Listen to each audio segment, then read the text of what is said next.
Welcome to the Nutra-Links training video. Today we will walk through the 2015 User's Guide dated 5/18/2015. The table of contents contains live links to every page. Click on any link in the lineup and fast forward to that page. Nutra-Links is the plant analysis program, and E4 Crop Intelligence is the software that supports the Nutra-Links program. There are 10 main modules within the software. The 4 that are utilized by the Nutra-Links program are Gateway, Crop Planning, Agronomic Testing, and Fertility RX. Today we'll walk through all 4 of those modules. At enrollment, you were provided with a link to access the software as well as your email, login address, and password. The first module that you will access will be the Gateway module. As the name suggests, it serves as a point of entry. It's where you'll enter all the grower farms and fields, as well as the boundaries that represent those fields. One important rule to remember in E4 Crop Intelligence is the 1 crop per field rule. What this means is, regardless of where the fence line might lie, if there's 2 crops planted within 1 fence line, it actually represents 2 fields, 1 crop per field. An important tip to remember as you navigate through the software is that your F5 key will refresh the page. Sometimes people feel like they've entered something but they can't seem to find it. All you need to do is click your F5 key to refresh the page and you'll probably be fine. To get started, after logging in, click on the red Modules tab and then click on the Gateway module in the top left. This slide represents the different parts of the interface on the Gateway page. You'll see that it lists the grower, the farm, and the field. In order to access the field information, just click on the plus sign over on the left. Anytime you see a plus sign, that's a row expander, and it will reveal more information behind that record. Additionally, on each field, you'll see that there is a field boundary report and a soil report. These are PDFs, so just click on them to open and view.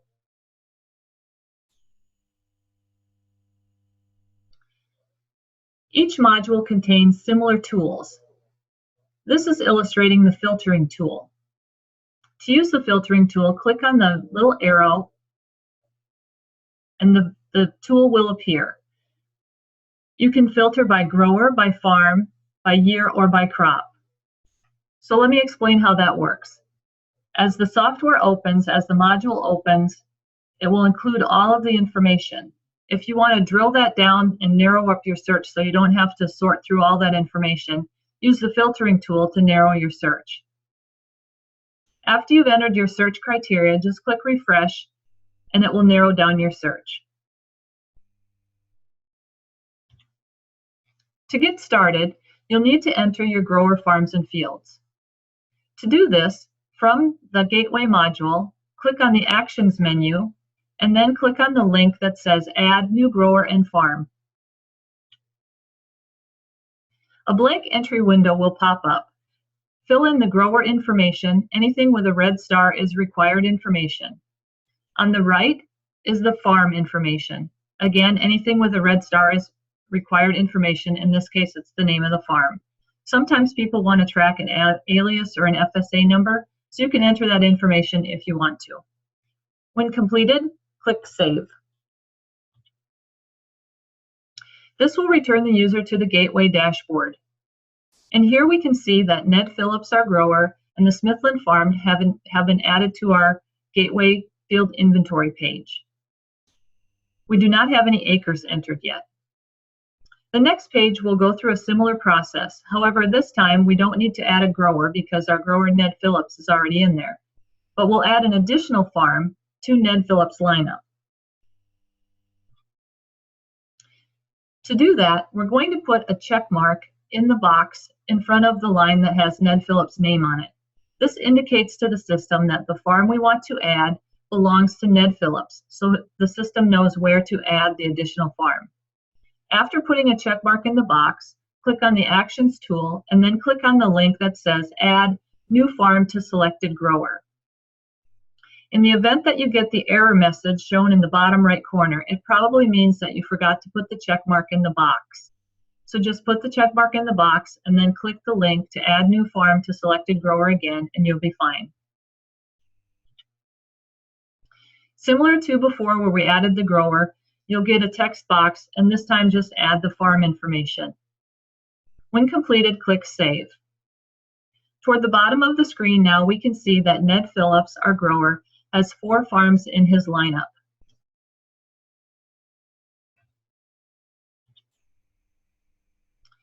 This screen will illustrate how to add a field to a selected farm.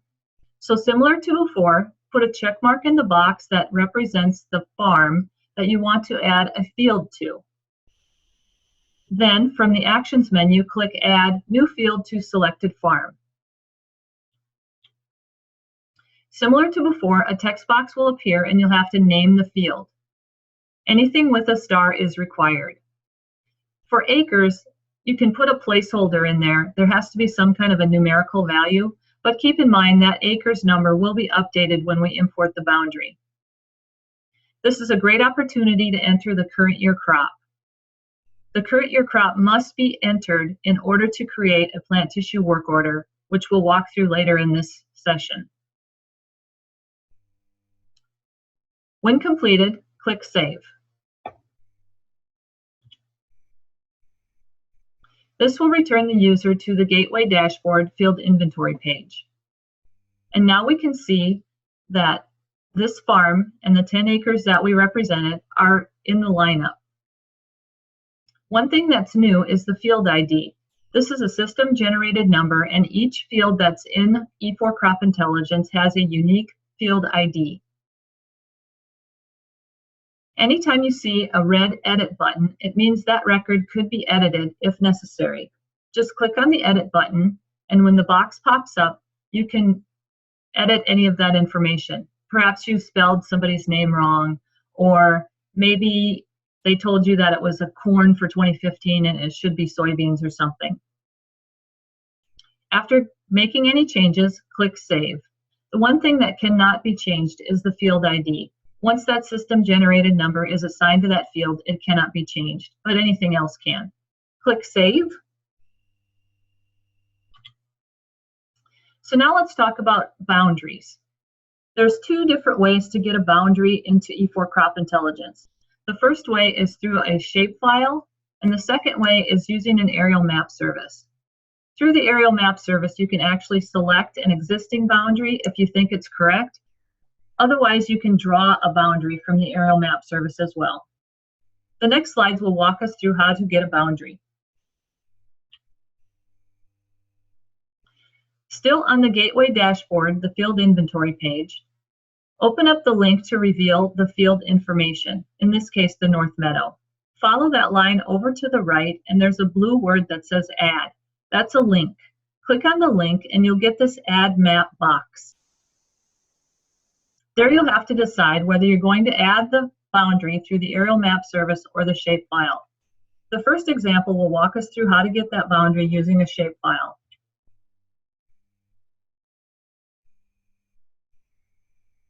Select Shapefile and then select Simple Boundary. Sometimes people have soil sampling information and they actually want to import the boundary and all the points. That's absolutely fine if you'd like to do that and you have that information. If that's the case, put a dot in the soil sample boundary and points selection. But for this example, we'll just use the simple boundary. Click Browse to navigate on your computer to wherever those shapefiles are located. Once located, highlight all 3 shapefiles. As you know, it takes 3 files to make up a valid shapefile, a DBF, an SHP, and an SHX file at a minimum. Highlight all 3 files and then click Upload, and you'll see that they get uploaded in this Upload Files box. Once completed, it will return the user to the Gateway Dashboard, and then the field and the updated acres can be identified on that page. The other way to add a boundary is through an aerial map service. Using the same process, follow the field record over to the right and click the Add link, and once again you'll get the Add Map box. In this case, instead of selecting the shapefile, select Aerial Map Service and click on Get Map. This will open the Surety Map system. You'll see there are tools on the left to zoom the image in or out or pan. You can select or draw a boundary. To zoom the map in, you can use the search tools found on the right. There's a legal description, latitude, longitude. Township is really a good one to find the field if you know the state, township, and section. We do not find that address works very well because most fields don't have an address. But once you figure out where your field is located on the map, you can either use the tools and click locate and that map will zoom in, or you can just use the zoom in tool yourself and keep left clicking on the map and it'll zoom in closer and closer. Once it zooms in close enough, you'll start to see these yellow lines or CLU boundaries. Common Land Units are what CLU stands for. They are boundaries that are reported to the government or the local FSA office. If you feel like the boundary represented by the CLU layer or the yellow line is correct, all you need to do is click on the button that says Select and then left click inside that yellow boundary and the system will import everything represented inside that yellow boundary. However, if we look down here at this one where my mouse is right now, we can see that the yellow boundary incorporates two different fields. This is clear because there's two different colors located within that one CLU boundary. So in this case, we'd probably want to draw that boundary as opposed to selecting it. To do that, instead of clicking on the Select tool, click on the Drawing tool. And then left mouse click around the boundary, and each time you make a left mouse click, it's going to drop a little red point, connecting each point with a red line.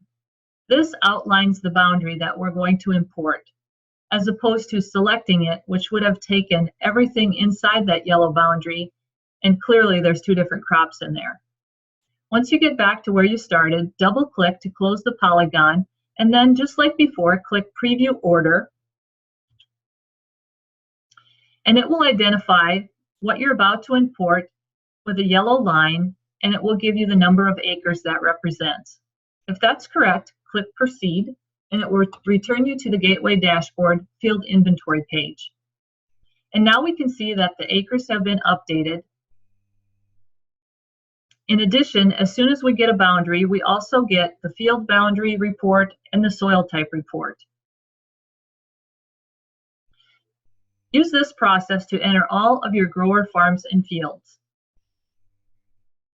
The next step is the crop planning module. In the crop planning module, product pick lists are created. The importance of creating a product pick list is so that when your lab results come back, it's going to tie those plant deficiencies to products that you identified, and that's the products that will be recommended to your customer.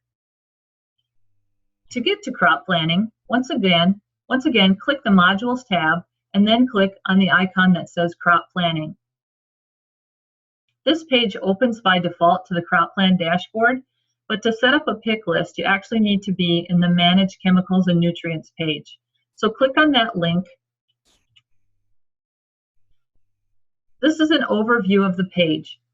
Once you get to Manage Chemicals and Nutrients, which you see identified here on the taskbar, it's going to open to chemicals, and you actually need to be in foliar nutrients. So use the drop-down menu under Type and select foliar nutrients.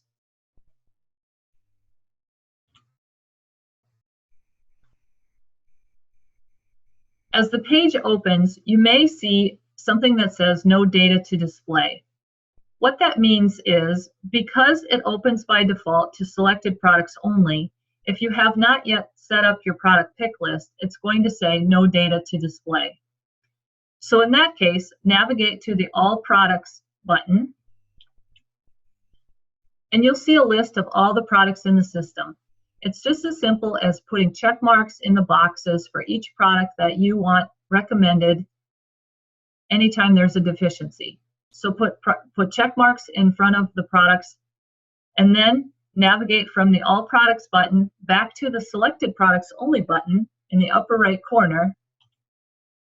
And there you'll see all the products that you put a check mark in front of. An important thing to mention here is the way that we have this filtered. Currently, we have it set up and filtered to the demo co-op. We do not have a grower selected. So what this means is our pick list will apply to our whole entire operation. There may be instances where you just want to have a product in a lineup for a specific grower. So if that's the case, you'd filter to that specific grower and then go to All Products and change your list and come back to Selected Products, and it would change the product pick list for that one grower. However, in this instance, we have not selected a specific grower, so anything we do is going to apply to our whole operation. In addition to setting up a pick list in crop planning, you can edit pricing, specifically the planned and actual costs. To do that, click the Edit button. But first, let's look at our filtering, the way it's been changed right here. Not only have we filtered to the demo co-op, but now we have a specific grower filtered. So what this means is, when we click the Edit button and we do any pricing changes, it's only going to be applied to Max Farmer here, because that's who we filtered to. We can change the planned and actual cost and then click Save. Pricing can be adjusted for the entire co-op or by each grower if necessary, depending on how you get that filtered. This is an optional step. Not everyone is interested in entering a planned and actual cost. We're just showing it because some people are, and we want them to have that option. Once you get that entered, just click Save.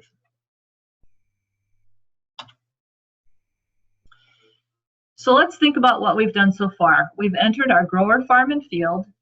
We've imported the boundary either through a shapefile or through the aerial map service. We've also navigated to the crop planning module and set up our pick list. So now we're actually ready to start our plant tissue sampling. To do that, we're going to navigate to the agronomic testing module. Agronomic testing is where all work orders are completed, whether they're soil sampling, a mapping work order, and most specifically in this case, a plant tissue work order. One thing to keep in mind as you navigate through the agronomic testing to create your plant tissue work orders is that you will need to know the current crop development stage. To get to agronomic testing, once again, from the Modules tab, select the Agronomic Testing module. This page opens by default to the soil sampling dashboard. We actually need to go to the plant tissue dashboard New. You'll see that there are other links for old plant tissue interfaces there. So just please make sure that you click on the one that says New. It contains all of the latest information that you're going to need.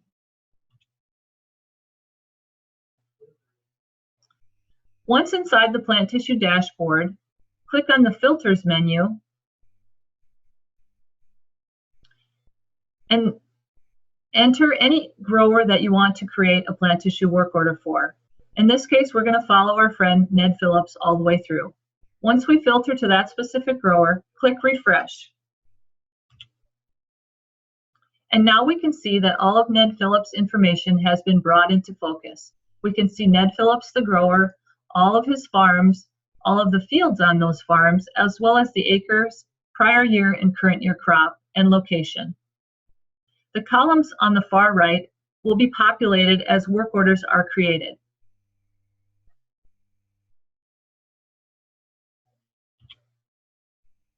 To get started, sometimes people want to be able to see that boundary before they decide it's the right field to put a work order on. So similar to before, put a check mark in the row that identifies the field that you want to view, and then go to the Actions menu and click on View Selected Fields. That will pop out a map, and you can determine whether or not that's the correct field. It's an easy visual, and we like to make that available here so that people don't have to navigate all the way back to Gateway to see the boundary. It's available in Gateway, but it's also available to view from here. Once you decide that's the correct field, click the X in the upper right corner to close the map view. So now you're ready to create a work order for that field. Just like before, make sure there's a check mark in the box that identifies the field you want to create a work order for, and then from the Actions menu, click on Work Orders, Create For Selected. The Configure Work Orders box will appear, and you'll have to fill in the information as is related to that work order. You may not know the estimated start date. That's just kind of a guess. The assignee you can leave blank because you guys are mostly doing all of your own tissue sampling. The status is always going to be ready to sample. The analysis lab in this case is always going to be Midwest Labs Omaha, and the set of tests ordered is always going to be complete. It's very important at this point that you know the crop development stage. Use the drop-down menu to select the crop development stage, and then select Create Work Orders.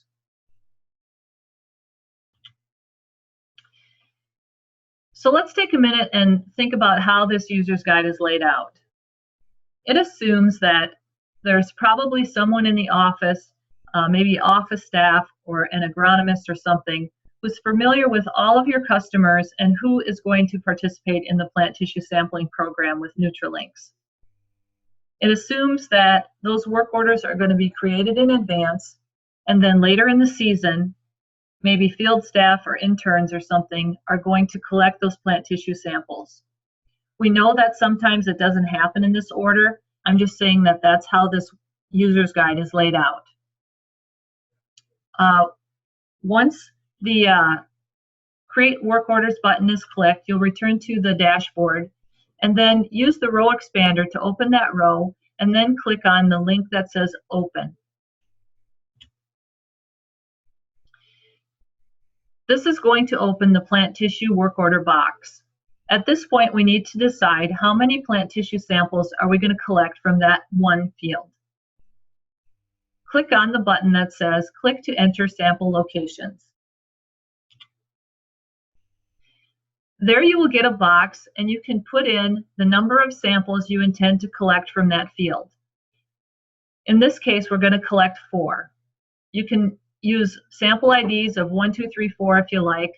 Just remember that you can't use any special characters like the underline, the number sign, the @ symbol, a star, a slash, or any parentheses. You can use letters, numbers, and dashes. That's it. Once you decide how many plant tissue samples you're going to collect, put those numbers in the sample ID boxes, and then next to the box, you'll see a little red bubble or a little red pin. Click on the pin, and it will drop to the lower left portion of the screen. From there, you can drag it to any place in the field that you want that sample collected from. Once you get all of your sample IDs numbered and all of your pins identified in the field, click Save. So now let's fast forward. We've created our work order, and we've identified areas of the field where we want 4 plant tissue samples collected.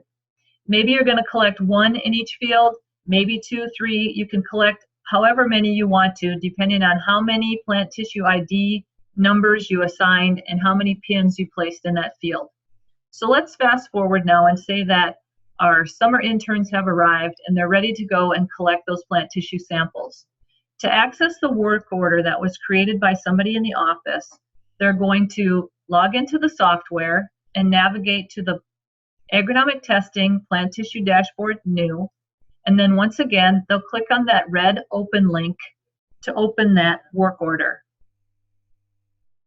Once that opens, they're going to click on the on the black button that says Report. This will reveal a PDF that identifies everything about that work order. It will have the grower, the field, a map where the field is located. It'll have how many plant tissue samples should be collected from that field, as well as the the sample IDs that were identified when the work order was created. It's very important that whomever is in the field collecting that sample write on the plant tissue bag with a marker the exact same sample ID that was entered in the computer. This is also a great opportunity when they print off this work order to see what plant stage was identified when this work order was created. Maybe when they get to the field, it's actually a different plant stage. If that's the case, they would note that on the work order, and then when they get back to the office, either themselves or somebody else needs to update that work order with the correct plant tissue crop stage.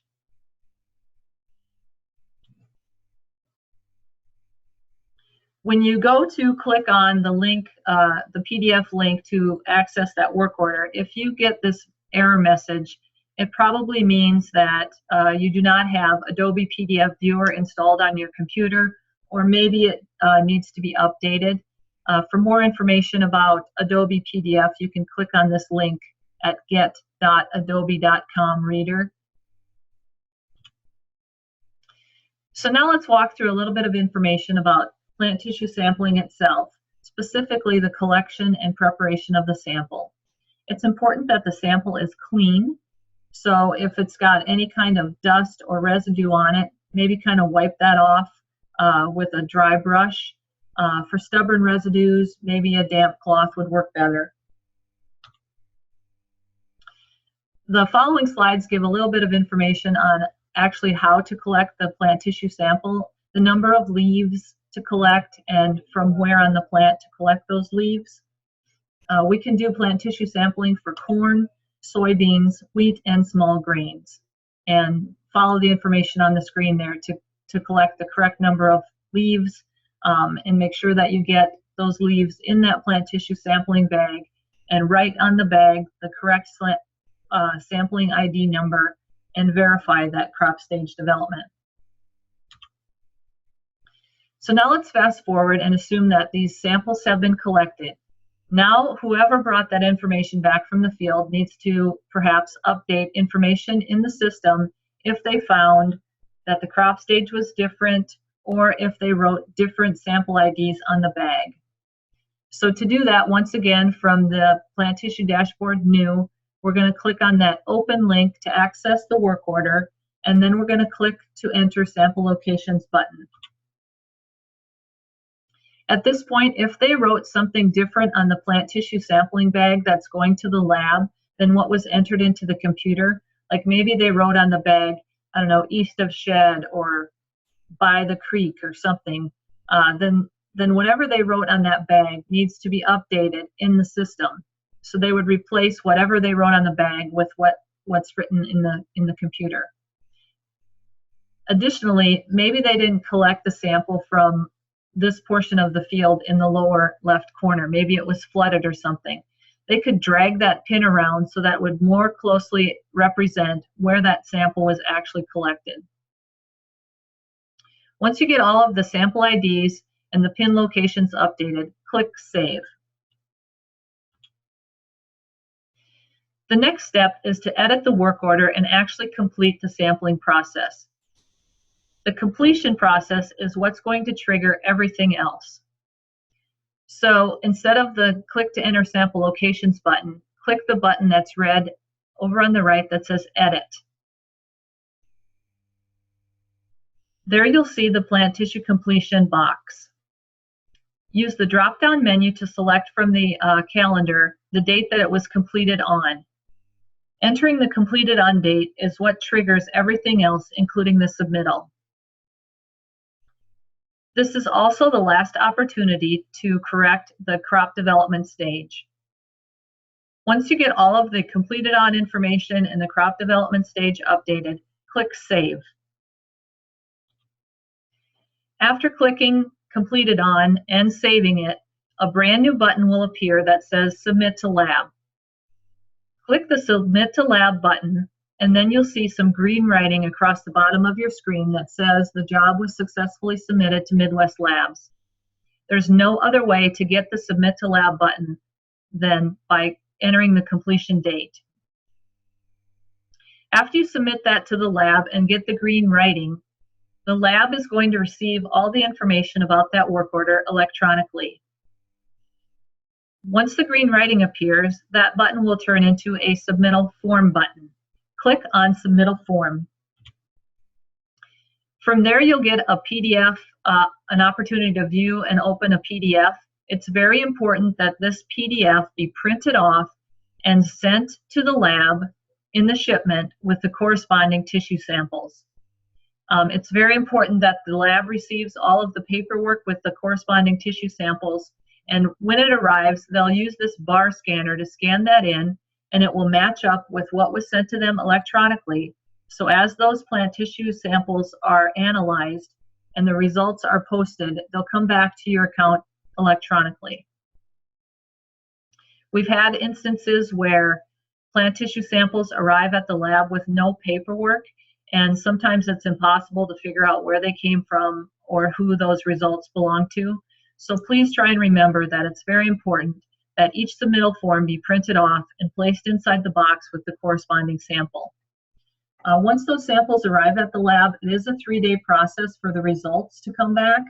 On the first day, the samples are logged in and dried in huge ovens. On day 2, those samples are ground up and analyzed.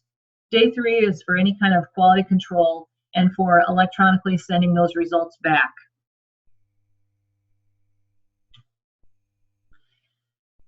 After all of the completion date work is entered, you'll see that the columns on the right have now been populated. We have a lab job ID. This helps us if we need to search for something. We have the date it was posted to the lab and by whom. And we also have the number of days since submission. We like to watch this number of days since submission pretty closely. We know that results take 3 days. If samples were sent in on a Friday, for instance, the lab does not work on Saturdays or Sundays. So we might see that days since submission number get up as high as 5, possibly 6, but we really don't want to see it any higher than that. Over here under the reports column, you'll see a little blue globe. That's a Google Earth map. If you click on that, it will take you to the field where that sample was collected. When the results come back, they're going to post to this reports column here as well, right next to the little blue globe. In this example, we see that the reports have come back. The one with a beaker is the lab report, and the one with the leaf is actually the plant tissue report. Those are PDFs, so click on either one and then just click open to view those reports. On the left is the lab report, and on the right is the plant tissue report. On the lab report, we can see the plant tissue sample IDs on each of the 4 samples, as well as the analysis of those samples and how those elements came back. The plant tissue report includes a map where those samples were taken, and it includes on a scale of very low to high, identified in yellow, orange, red, and green coloring. So at this point, we've navigated through 3 modules. We've gone through Gateway, entered our grower, farm, and field. We've gone through crop planning, and we've entered our pick list. And we've gone through agronomic testing, plant tissue dashboard new, to enter our plant tissue work order, where we collected the samples and then we submitted them to the lab. Now that the lab results are back, we want to navigate to Fertility RX, because that's going to actually tie those lab results to a specific foliar recommendation. To get to Fertility RX, once again, from the Modules tab, click on the icon that says Fertility RX. This page opens by default to the Soil Recommendation Dashboard, so click on the More menu and select Foliar Recommendation Dashboard. Then you can use your Filters menu to identify whatever grower it is that you're looking for. The columns on the left will give information about the grower farm field. In this case, we're looking at the Smithland farm for Ned Phillips, his Odo West field.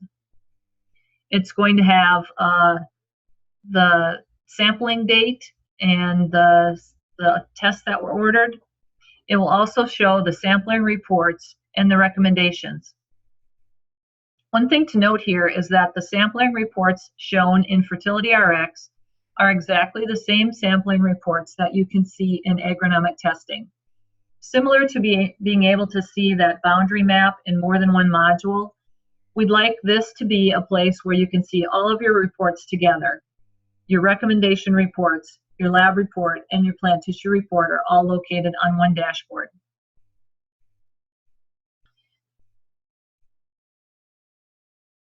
The recommendation reports you'll see are both a long and a short report, and we'll walk through the difference here in a minute. One thing that you can do in this module is set up your default products. To do that, navigate to the More menu and select Default Products. And from here, you can use the up and down arrows to either increase or decrease the number of products per recommendation. So let me explain what that means. The way this has been set up for Nutra-Links is that as deficiencies come back, I think by default it's going to recommend 2 products if your sample was found to have any deficiencies. It used to be that as deficiencies were identified, it might recommend 10 products, which seemed to be very confusing for the grower. They have to decide what products do I really need. So through an algorithm behind the scenes, it's going to interpolate that lab data, and it's going to figure out which is the highest deficiency, which products are needed the most, and recommend only products in those instances. It's going to default by default, it's set up to recommend 2 products if that sample was found to be deficient, but you can use the default products link to change the number of products per recommendation if you want to. Once you get that changed, just click the Save button and you'll return back to the dashboard. From the dashboard, you can see the sampling report icon that was on the dashboard. You can click the one with the beaker again is the lab report, the one with the leaf is the plant tissue report, just like what you saw in the agronomic testing plant tissue dashboard new, the same thing. This identifies the lab report, this identifies the plant tissue report. We don't find that this plant tissue report is a very good visual. Quite often the growers want to see a better visual. And so to do that, we developed this recommendation report. So from your dashboard, you'll see under the recommendation column, either a long or a short report. And this is what the growers really like to see. It gives a map of the field and the number of points that were pulled, or the number of plant tissue samples that were collected. And it takes the values that were found at the lab when they analyzed it, and it turns it into a bar graph. Instead of just being squares of yellow, green, red, it actually puts that kind of on a raster scale. So the black bar identifies what that value was found to be at the lab for that specific sample. Referring back to our default number of products recommended by default, we set up this list to have 3 products recommended based on the defaults. And anything else is removed by the low test range. So what that means is if the criteria when analyzed at the lab was not significant enough in the deficiency, then there's no product that's going to be recommended. The difference between the long and the short report is that the long report includes the elements without recommendations portion at the bottom of the report. The short report does not include that section. It's up to the agronomist ultimately to decide what's best for the customer. The algorithm that's in place to help with the decision-making process was developed specifically for Nutra-Links. So we find that it works very successfully, and we do know that growers really like this report. Another thing that can be changed from the Fertility RX dashboard is the pH override. To change the pH, click on the equations, view modify equations link, and you'll get the foliar recommendation equation box that will pop up. So what does this mean when you change the pH? Well, if you haven't imported any soil sampling information, there's probably not been any kind of pH level established. You can get a pH level, like I said, from the soil sampling information. If you're not using soil sampling information, as soon as that Surgo data is imported, it will drive a pH value based on the Surgo data. But sometimes maybe a grower or the agronomist has a better idea of what the pH level is in that field. The pH level can very much determine what that plant's uptake for the nutrients are, and so it can greatly affect products that you want to recommend. So to change the pH override, you'll just put a value in the box and then click Save, and that's going to return you to the dashboard. So at this point, we've gone through all 4 modules. We've walked through the gateway module where we entered our grower, farm, and field, and we imported a boundary either through a shapefile or through the aerial map service. We've walked through the crop planning module where we developed our pick list of products, and we may or may not have edited the pricing. And then we walked through the agronomic testing module where we accessed the plant tissue dashboard new. We created a work order for plant tissue sampling, and then we collected those samples and we updated that work order when we got back to the office. Most importantly, we printed off the submittal form and included that in the box with the samples when we shipped it to the lab. Then we walked through, once the lab receives those samples, how those results come back and are posted into the E4 Crop Intelligence software and accessed on the dashboard. Finally, we went to the Fertility RX foliar recommendation dashboard where we could see how those deficiencies were tied back to a specific product recommendation. That takes us full circle. If you have any questions or would like a more detailed demonstration, please feel free to give either myself, my name is Nora Losh, or my associate Emily Osman a call. Our office phone number is 712-647-2666. Otherwise, you can contact either one of us by email. We wish you great success in your plant tissue sampling season, and we're here to help anytime you need it. Just give us a call. Thank you.